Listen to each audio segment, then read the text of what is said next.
ఈ విధంగా చేసినట్లయితే అనతి కాలంలోనే శివానుగ్రహం వల్ల మీరు ఎదుర్కొన్నటువంటి ప్రధానమైన సమస్యల నుంచి మీకు విముక్తి లభిస్తుంది అని చెప్పవచ్చు. ఈ రోజున ఉత్తర ద్వారం గుండా శివాలయంలో ప్రవేశం ఉంటుంది. కాబట్టి ఈ రోజున ఈశ్వరుని దర్శించుకొని మనస్ఫూర్తిగా నమస్కారం చేసుకొని మీ యొక్క సంకల్పం చేసుకొని మీరు ఇంటికి రండి. అలాగే నైవేద్యముగా నూకలు లేని బియ్యముతో చేసినటువంటి పాయసాన్ని నైవేద్యంగా పెట్టండి.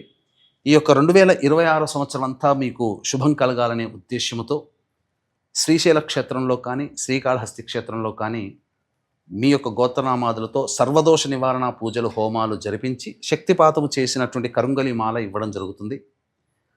నవగ్రహ పాశుపత మంత్ర హోమము, మృత్యుంజయ హోమము, రుద్ర హోమము, లక్ష్మీ హోమం, వివాహం కాని వాళ్ళకి దాంపత్య సమస్యలు ఉన్నటువంటి వాళ్ళకి హోమాది కార్యక్రమాలు జరిపించడం జరుగుతుంది. స్క్రీన్పై కనిపిస్తున్న నెంబర్కి కాంటాక్ట్ చేసి మీ గోత్రనామాదులు నమోదు చేసుకోవచ్చు.